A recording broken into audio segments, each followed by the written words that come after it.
Fittler. Puts on the step, goes right through, puts on the step again. Oh, go, Freddie. That was magnificent stuff. Well, they shall not weary them. A tough kick. He moves into it. Watch it on its way. It's coming. It's coming. It's coming. It is there. Wayman gives it to Gray. Gray scores for the Dragons. You can hear the lightning in the background. Have a look at the skies. They have opened right up. Well, here it is. He's taking the players from the field. As we can see the steam floating down the Nile somewhere. Off the 20-metre line almost, here comes the kick. Mitchell's got it away. And he likes it. Roosters win by a point. The Anzac Day tradition continues. McInnes gets it to Hunt. Hunt's over. Ben Hunt has scored. The tradition continues. Takiaho has got it. And he strides away. Takiaho. He puts a seal on the Anzac Day game.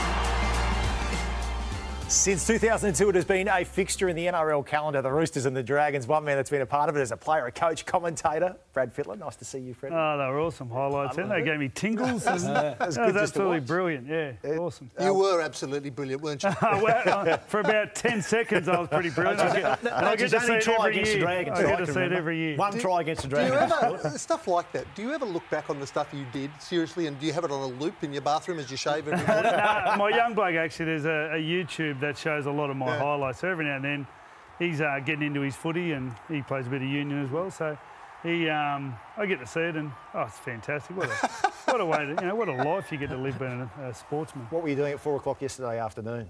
Yesterday afternoon? Not watching a game of footy. Yeah. Walking barefoot in the park. I was gardening. I've been doing a lot of gardening. Were you barefoot to get the minerals through your toes? Always. The anti-inflammatory comes through the ground. Speaking to Matthew Lloyd earlier, obviously he's been part of the Essendon-Collingwood fixture 13 times around, and he was saying just how unusual the feeling was yesterday, getting up early, obviously, for Anzac Day, going through the motions differently, and then none of this later in the day. None of the footy, You speak about the crowds. The crowds are always the indication of what it means. You're going to get, down there you get 90,000, we get 40-odd thousand at Allianz Stadium, and that's the indication that it's a good thing to do. Just before this try, Jake Friend, who I think his shoulder just about fell out of its socket, made a big tackle that actually allowed Seaway to get the ball and they end up scoring the try. So you get some really big plays because of the pressure and what it's all about. So it's a fantastic day. Freddie, you talk about the tingles. You player, coach, commentator. What was the best fun? Oh, the player in that one was the best fun. As a coach, I did it for a couple of years and we didn't have very little success. We had one game at ANZ Stadium which lost a big part of the effect as well. But as a player, I had 3 years playing in those games and I remember the build-up because you'd have someone come in and talk about the war and you learn a little bit about it at school. But the big thing I learned was those jerseys. See how you got the sky blue jerseys. In the mid-40s, the Roosters had to change their jerseys because they were running out of the blue dye that they were using for the armed services. What a good story. And in 1945, they won the comp in that jersey, and we had a couple of players, Diggy Dunn and I think it was Wally O'Connell, that were still around when I was playing, and they came in and spoke to us. And to get the history and learn about the last post and why you actually listened to it and what it was used for in war, that was why it was so important. And to go out, listen to the last post, and when I played, they had a jet used to come over. For some reason, they stopped the jet. Like, it was...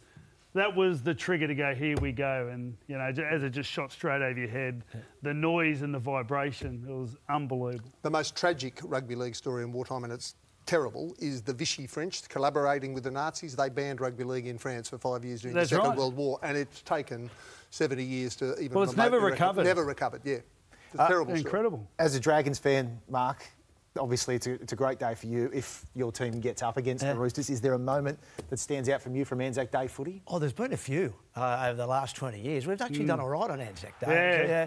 I do remember 2009, though. I think you might have been coaching that day, Freddie. I was, mate.